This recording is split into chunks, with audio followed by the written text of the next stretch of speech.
Hello, this is Tyler Ford again with Remax Central coming at you with the RPA page 5 today. Today's Thursday, so another time for a video. We're going through it and we are on page 5. Now we're in the closing fees. In addition to seller's expenses identified herein, seller will contribute blank to buyer's lender's fees, including or excluding costs which seller may pay pursuant. So in your offer, you can ask them to pay for closing costs or give money towards certain things. One of the examples is ask them to pay your your real estate agent. You can do that. You have that option to do. However, they might get kicked back because they don't like to pay more than they have to. Makes sense when you're trying to sell your house. Home protection plan, the homeowner's warranty. This is a plan to protect you from things that may or may not go wrong in your house. And what I mean by that is if nothing was, if everything's kosher when you buy it, nothing broken, nothing leaking, nothing X, Y, and Z, and then something happens, you can call your home warranty company as long as you got a good one and they cover certain things. That's our job to provide that list to you and say, hey, this is what they cover. Would you like extra? Would you not? So on and so forth. Also, you can pick your own if you know one, and or you have a friend that says, "Hey, that was great." You can also pick your own and do that too. There are a lot out there, and there's some that are good, and there's some that are bad. But that's for you to decide as the buyer. That's not the real estate's agent's job to decide for you. We're there to present. You say yay or nay, and then we go ahead with that. Um, However, we're trying to do our best to give you the best information so you can have it. Period. Dot. Transfer of title.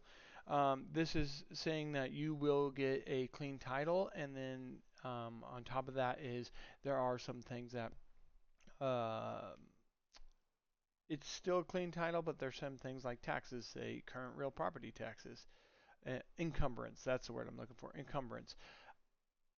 There are some encumbrances when you buy a house. Period. Dot.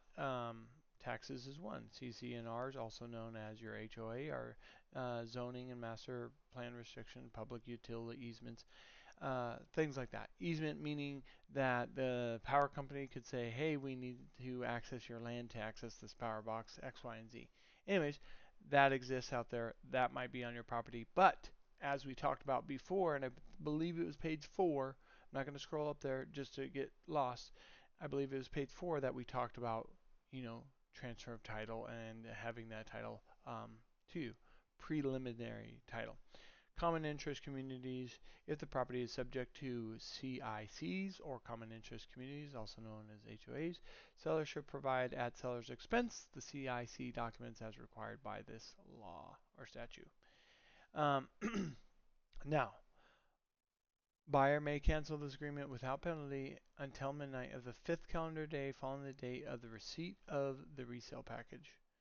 So resale package is done by the community interest. It just tells you all the rules, regulations, and a lot more information. It's some are pretty lengthy, some not so lengthy. Anyways, if the buyer does not receive the resale package within 15 calendar days following the date of the acceptance, so after you accept this, you have 15 calendar days, the agreement may be canceled in full buyer without penalty. So it's our job as real estate agents to ask for that, to get it done, to get it to us because we can cancel this agreement 15 days without.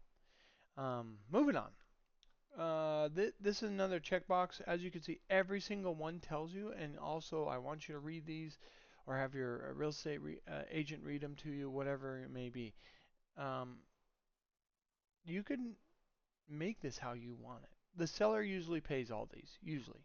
It's all the common interest communities. You don't own the property yet. You need them to get that. Seller, but you have options here. Seller, buyer, 50-50 waived, or NA. Like I said, seller usually pays for all these. You could write it however you want it to do. You might do a transfer fee, setup fee, might be you, but however you want it. Disclosure: within 5 calendar days, the following date of acceptance of the agreement, the seller should provide the following disclosure documents. Check applicable boxes.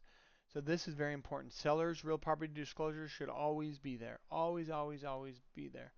Even on, it should just always be there. Period. Dot. Open range disclosure. So open ranges are, is there cattle moving about without fences? Things like that. Even goats, other livestock. Construction defects claims disclosure. I put that one there always for my clients, just saying, hey, is there any known construction defects in this? There was a property that we looked at, and they had some damage on the outside, so that was automatically checked. Boom, construction defects. Is there something that you know that may or may not be wrong? We don't know. Lead-based paint, there's the date. I was hoping it had the date because I didn't commit it to memory, but 1978 and below, you need a lead-based paint disclosure and acknowledgement. That's another lengthy thing.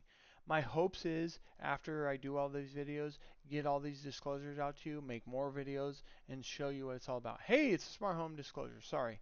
Transition. Hey, it's smart home disclosure. Is there smart technology in there? Might be something you want to check out. Solar panel addendum. Very, very necessary for solar, and then other. Anything that you can think of. There was an example looking at a golf course. I put disclosure of any known golf ball hits or any known kind of like insurance claims for golf ball hits because it was on a golf course, this house. They said no, so you got to take it for what it is. But you can, if you don't get a warm fuzzy with something and you really, really love the house, but you're just not, you don't think they're going to disclose it in real sellers and maybe construction defects, you don't think that would catch it, and you think of something, have your realtor put it in there. And what the worst thing that can happen is they kick it back and say, no, we don't accept it because of X, Y, and Z. Second best thing that happens is says, we don't accept your offer, but we're going to counter you. And this is why. And the very best thing, obviously you know already, they accept your offer. We get it done. Now, moving on. Hopefully another week. I'm hoping to get you guys, I know this one's a little bit more lengthy. I like to talk, as you already know. I like to get you houses, turning ideas that you can see. I like to get you houses starting from the $100,000 mark, maybe within that $150,000 mark. Take a video, post it. I want to show you that, show you what it looks like. So if you're looking to invest, looking to put your money, expand your portfolio, whatever you want to do, I'm hopefully going to make videos so that you can possibly do that. Anyways, make sure you sign, always initial, and have a great day. That's all there is to it.